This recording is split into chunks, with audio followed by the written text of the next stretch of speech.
Pessoal, tudo bem com vocês? Espero que sim. Galera, olha só. Hoje a gente vai dar continuidade ao nosso assunto, né? E a gente vai diretamente aí sobre a questão do humanismo, tá? Primeiro, para falar do humanismo, a gente precisa lembrar aí de algumas situações, né, que ocorriam no passado, né? Desde o período lá em que a gente tinha, né, a ciência vista como algo não muito interessante, digamos assim, né? Era vista com maus olhos, né? Ah, o que imperava, né, no sentido mais geral, era um pensamento onde a Terra era o centro do universo, né, e todas as coisas giravam ao redor dela.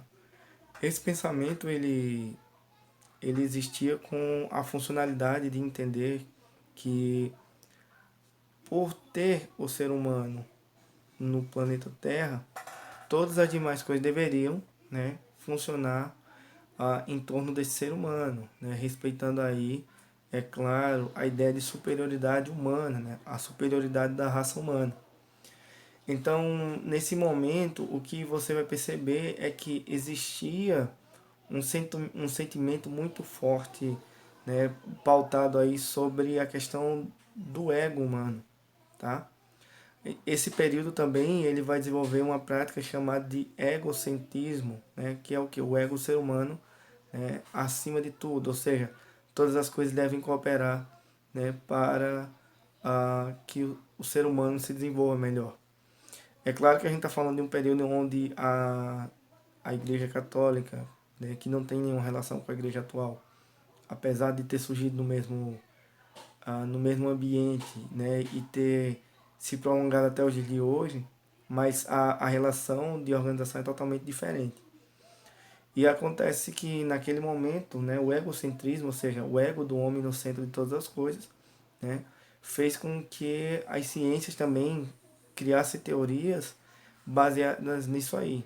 Né, até o momento do surgimento da figura de Nicolau Copérnico, quando ele cria ali a teoria heliocêntrica, e essa teoria, onde o Sol é o centro do universo, né, quebra totalmente essa ideia de que todas as coisas giram em torno do homem. Né? Durante muitos anos essa teoria não vai ser aceita, né? A Igreja Católica em si, né, vai meio que repreender, né, parte dessa teoria por conta de algumas situações mais específicas. Mas o que ocorre de fato é que, no sentido mais amplo, né, a teoria heliocêntrica ela abre caminho para as ciências como um todo. E nesse desenvolvimento das ciências a gente não pode esquecer de forma alguma, né? E você vai perceber que eu sempre vou trazer isso nos nossos vídeos.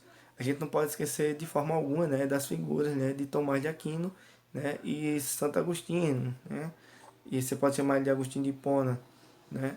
Por que eu estou trazendo essa ideia? Porque existe um princípio básico, né, que as ciências elas começam a se desenvolver, e nesse caso eu estou falando da ciência filosófica, né, ela começa a se desenvolver a partir, né, do surgimento dessas duas figuras extremamente importantes, tanto no desenvolvimento da ciência filosófica, como também no desenvolvimento da religião católica, da qual se conhece hoje em dia, né, da qual nós temos o conhecimento.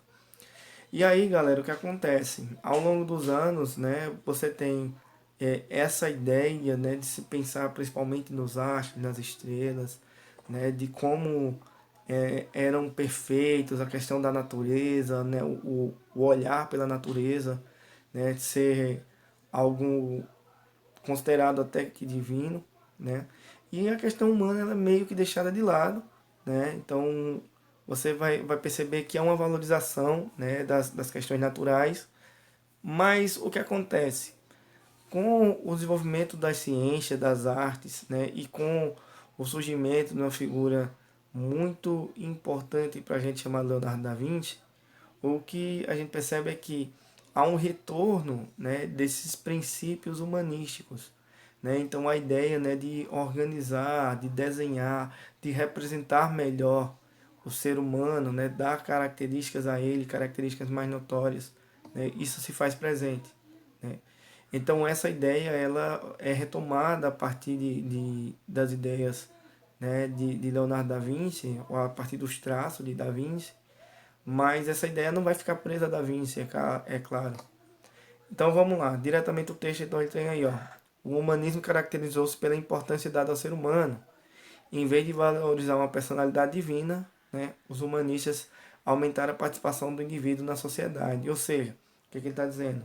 Se antes, né, se a gente voltar, por exemplo, no período. Deixa eu dar uma melhorada aqui. Se a gente voltar um pouquinho ali, né, do período da Grécia Antiga, a gente vai perceber que, né, anteriormente, né, eram as divindades, os seres, os deuses, né, naquele momento em que o politeísmo era forte, né, então havia uma exaltação acima desses deuses, a partir dessas divindades. Mas com o sistema humanístico, o que acontece é que o ser humano ele começa a ter esse protagonismo, tá?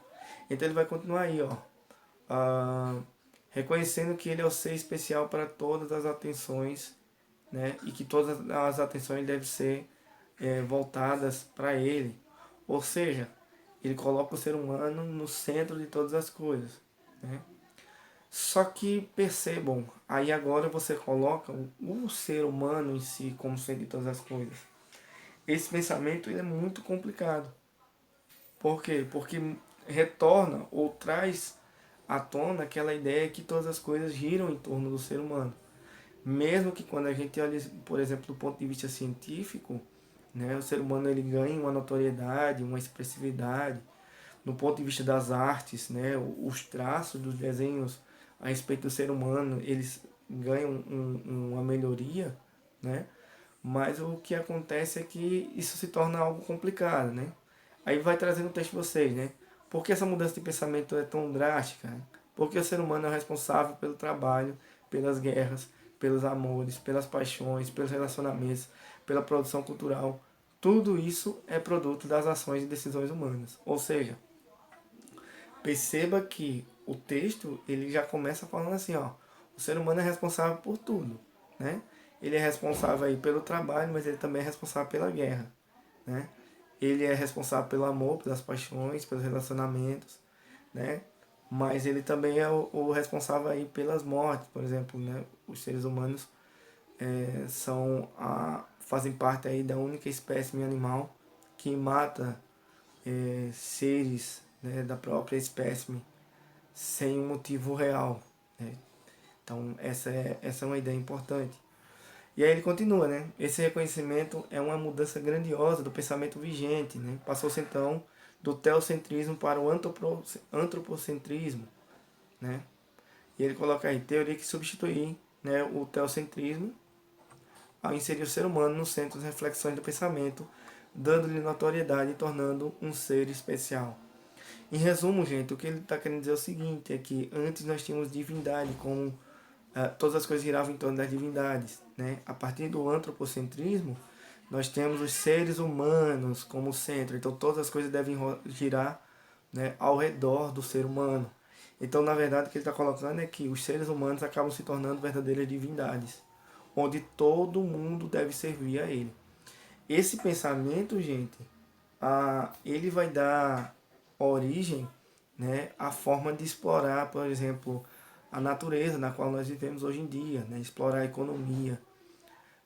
Percebam que, né, florestas, matas, rios e tantas outras coisas, elas são organizadas em torno da necessidade humana. Então, sem o ser humano, elas não existem. Quando eu falo não existem, é que não existe um sentido delas, delas por elas mesmas, né? Elas existem para suprir essas carências, tá certo? Pessoal, espero que vocês tenham compreendido o vídeo, certo? Vou encerrando por aqui.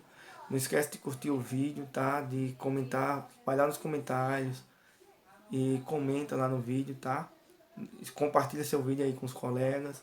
Rever esse vídeo aí, caso você tenha alguma situação, faz a anotação do vídeo e aí na nossa aula, na nossa videoconferência, a gente tira para sanar as dificuldades, tá certo, galera?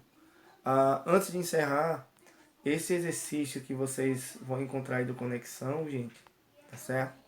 Ele vai dizer aí, ó, lê o texto a seguir sobre renascimento e responda as questões, tá? Isso aí fica para vocês fazerem, certo? Esse é o trabalho de vocês dessa semana. Então é isso, galera. Acredito que seja a página 406, como está marcando no meu, tá?